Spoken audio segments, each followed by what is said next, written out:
Sinuspindi na ang inspektor na nagbigay ng clearance sa bumagsak na eroplanong kumitil sa buhay ni DILG Secretary Jesse Robredo.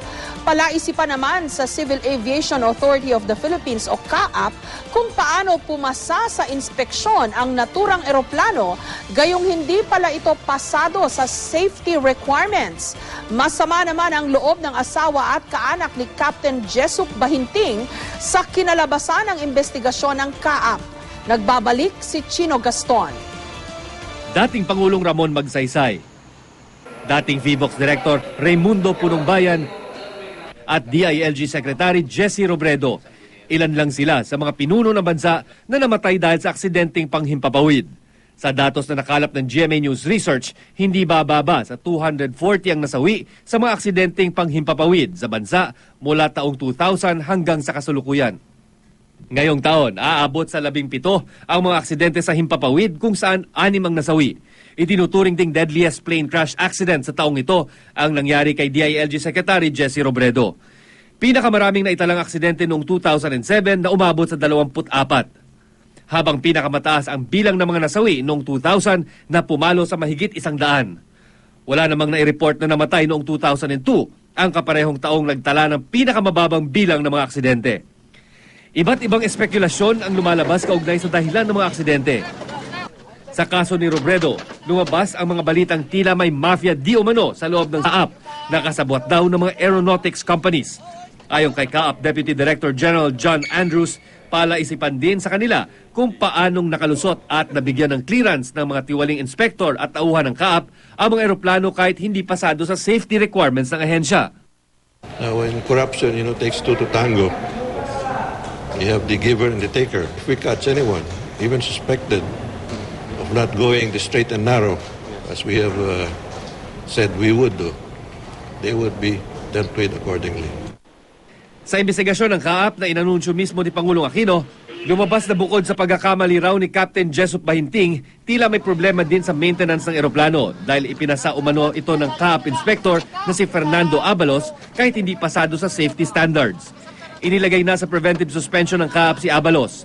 Hinahanda na rin ang kasong administratibo at kriminal laban sa ilang pang tauhan ng CAAP. Noong Agosto, ipinunyag ni CAAP Special Investigator Cesar Lucero ang mga anomalya umano sa aviators at CAAP.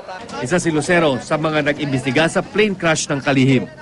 May nakita na tayo na may problema doon sa dokumentasyon, sa pagproseso, na might have contributed doon sa kung ano naging dahilan sa ano nangyari sa aeroplano. Umalma naman ang pamilya ni Bahinting sa kinalabasan ng investigasyon. Hindi raw totoo na nakipagsabwatan si Captain Bahinting sa mga taga-CAAP. Nanindigan silang qualified at experienced na piloto si Bahinting at kompleto rin daw ang inspection ng CAAP sa mga eroplano ng aviators. It's very hard thing on our part. Sorry. Because I know the expertise of my husband. We have been in this business since 1997 and we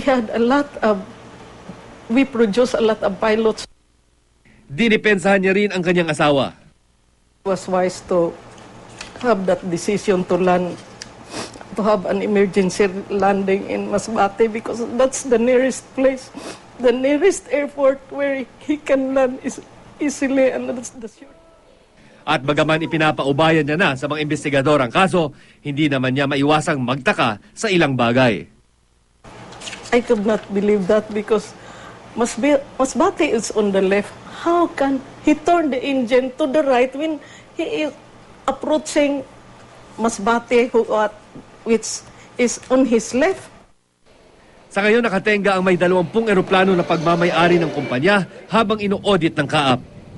After he gives and issued the airworthiness certificate, this aircraft was able to fly for so many hours, for so many months before a material failure happens. So that one doesn't have any bearing to the accident. Ipapatawag naman ng CAAP at DOTC ang 30 hanggang 40 flying schools para muling paalalahanan na sumunod sa mga safety regulations para tiyaking ligtas ang air travel sa bansa. Sa assessment ng investigation report, halos walang pagkukulang sa regulasyon. Ang pagkukulang yung implementasyon, yung pagkakataon na nagkakaroon ng kakutsaba, ng shortcut. Pero pangamba ng ilang flying schools at aviation charter rental company sa Mactan Hangar, baka makaapekto sa kanilang operasyon ang ipinag-utos ni Pangulong Aquino na re-auditing ng hangar sa bansa. Sigurado may i-stop yung aming operations gawa ng magko-concentrate kami sa gagawin nilang audit. Sana naman sundin na lang kung ano yung annual audit.